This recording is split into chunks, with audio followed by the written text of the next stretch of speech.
Video ini akan jadi suara rakyat biasa untuk Presiden Joko Widodo mewakili masyarakat yang terdampak. Pak Presiden, mohon jangan ajak buntung, Pak.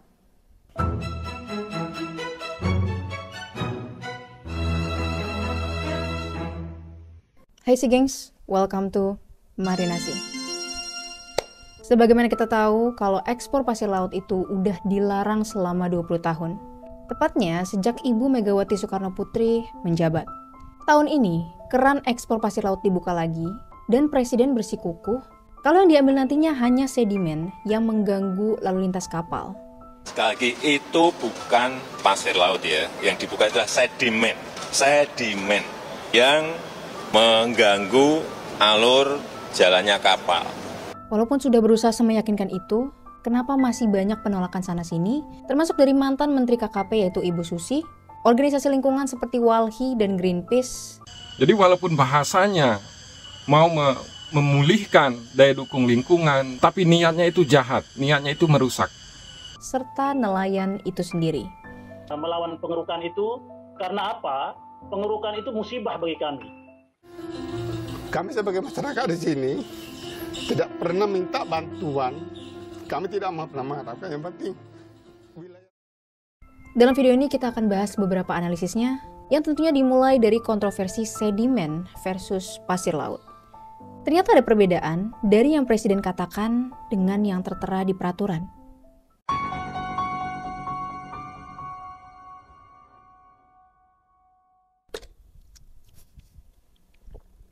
Untuk mendefinisikan pasir laut, yang pertama aku menggunakan 3 sumber ini. Pasir sendiri itu merupakan bahan galian yang tidak mengandung unsur mineral golongan A dan atau B dalam jumlah yang berarti dari sisi ekonomi pertambangan. Pasir juga ditemukannya di pantai atau di dasar laut dan berasal dari batuan yang terkikis secara perlahan sampai menjadi kecil. Nah, jadi awal mulanya si pasir ini berasal dari batuan, kemudian dia terkikis menjadi kecil dan terbentuklah si pasir. Nah, kalau sedimen bagaimana tuh? Kalau sedimen laut sendiri itu merupakan endapan material yang tidak larut, yang mana dia itu bisa berpindah ke laut melalui sungai, es, ataupun angin. Cuma yang jadi permasalahannya itu di sini. Dari pidato Presiden menyebutkan kalau sedimen sama pasir itu berbeda. Nanti kalau diterjemahkan pasir beda loh ya, sedimen itu beda. Meskipun wujudnya juga pasir sedimen, tapi sedimen. Oke, pada dasarnya mereka itu memang berbeda. Tapi ada pernyataan dari peneliti ahli utama bidang oceanografi terapan dan manajemen pesisir di BRIN menyatakan kalau sedimen ini tuh bentuknya bervariasi, mulai dari batu besar, kerikil, lempung, pasir, bahkan sampai debu. Ya, jadi menurut pernyataan ahli, pasir itu juga termasuk dalam sedimen. Bahkan dalam pasal tertulis jelas kalau pasir laut termasuk bahan yang akan dimanfaatkan. Nah, kalau kayak gini, tentu ada perbedaan dengan yang dimaksud oleh Presiden dan yang tertera di peraturan.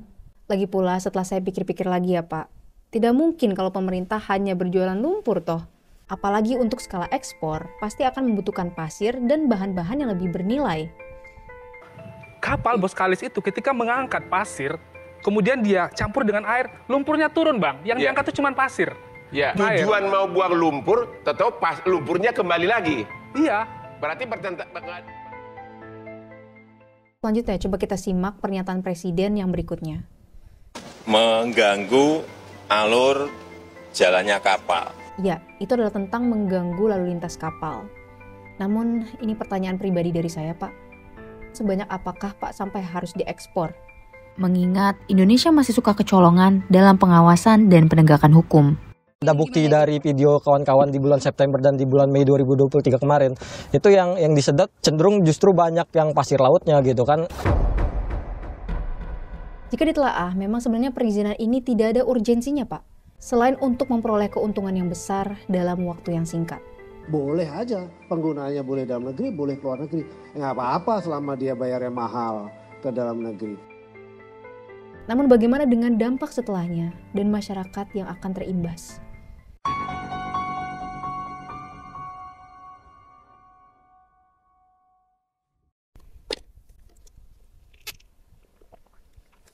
Perlu kita ingat kalau ekspor pasir laut itu sudah dilarang selama 20 tahun.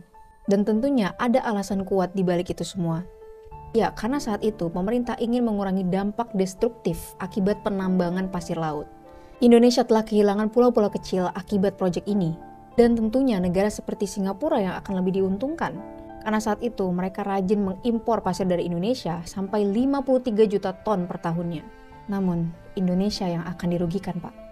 Penambangan pasir laut itu juga berdampak buruk terhadap lingkungan, seperti bisa merusak ekosistem laut, mencemari air, memperparah abrasi, hingga banjir rob.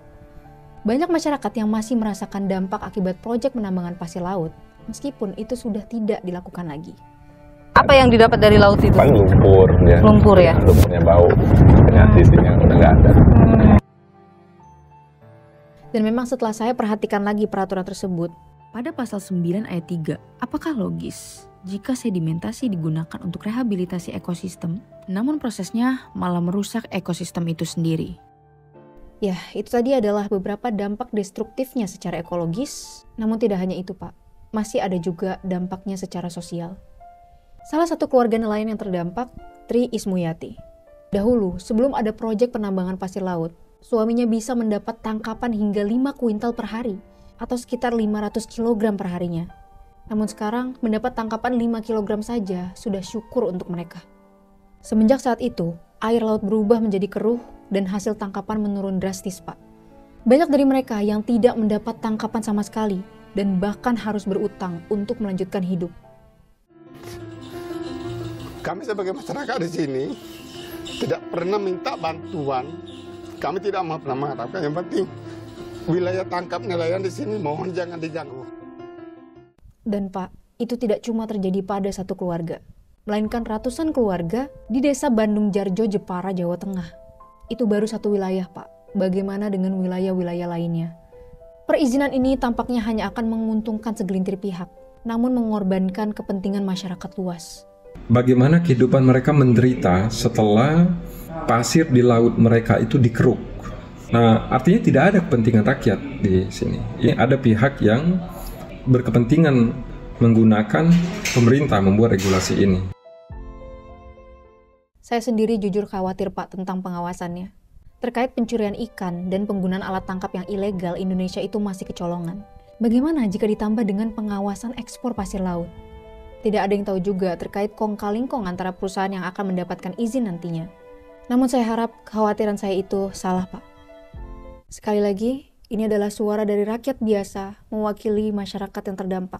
Saya memohon kepada Presiden Joko Widodo untuk membatalkan perizinan ekspor pasir laut, mengingat akan lebih banyaknya dampak negatif yang ditimbulkan dan mengorbankan masyarakat kecil yang bergantung di sana.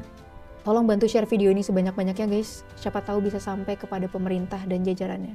Oke, this is Marinasi. Segitu dulu.